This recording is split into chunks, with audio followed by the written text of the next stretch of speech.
Hey there, welcome back. I'm in Des Moines, Iowa, where tonight we're going to find out the very first results of the 2020 presidential race. Now, as the country grows more urban and diverse, some people wonder why campaigning still begins here in this overwhelmingly white and rural state.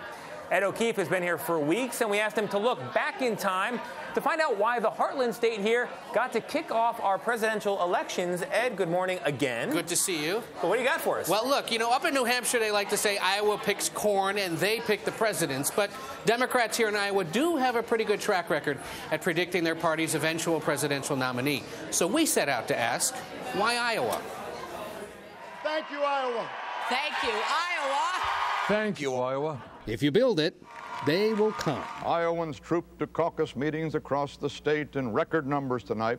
For 5 decades, these snowy cornfields have yielded a crop of future presidents. Iowa has changed the political landscape overnight. What's your fondest memory of the Iowa caucus? Winning. Pigs may outnumber people here, but the Iowans we met are determined to make sure they count. We are proud of having it first here. We do our homework.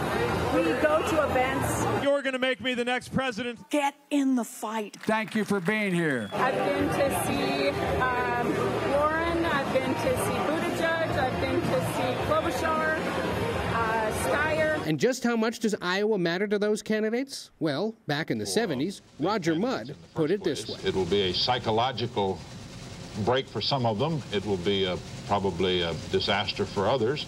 Appropriately, it took a farmer to put Iowa on the political map. I was hoping to come in first, but to come in 2-1 ahead of the next candidate was a very gratifying thing. He's done it with hard work, without any real support or alliances. And without even spending the week before the caucuses in Iowa. I haven't been in Iowa in several days. But by the 80s, the Hawkeye State had become must-stop on the way to the White House. So the Iowa caucuses got the battle for the presidency off to a stunning start. Bush 33%, Reagan 27%. Leaving the loser to come up with creative excuses. If I had to lose one, I'm glad it was a straw vote, not a primary. 4 years later, former Democratic Vice President Walter Mondale cleaned up in Iowa, partly because over 2/3 of Mondale's voters said they were for him because he could beat Ronald Reagan. He didn't. Iowa hasn't always picked the winner. Any second thoughts about what happened? Yeah, I lost. Fewer than half of Republicans who finished first here went on to win the GOP nomination, but more often, Iowa Democrats do get it right, picking all but 3 of the eventual nominees. The comeback Kerry. Even when the rest of us didn't know to expect it. The race for the Democratic presidential nomination looks a whole lot different tonight. And then we're going to Washington, D.C. to take back the White House! After that, Howard Dean's presidential dreams screeched to a halt. Whether it was reaction from Republicans or Democrats, it was about the same. Bizarre, eerie, weird, odd. The votes have been cast. But 4 years later, Iowa Democrats did place their hopes in change. You have done what the cynics said we couldn't do.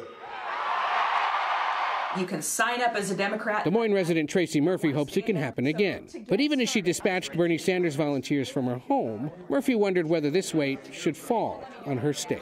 I love the popularity of being first in the nation. I love all the attention that we get.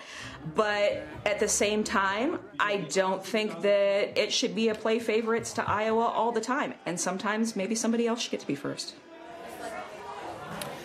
The polls heading into tonight's caucuses show Bernie Sanders in the lead, but we won't know until people actually stand up in front of their neighbors at those caucuses whether Iowa may have yet another shock in store tonight. The standing up in front of your neighbors thing is important to point out because it's not a secret ballot here in Iowa.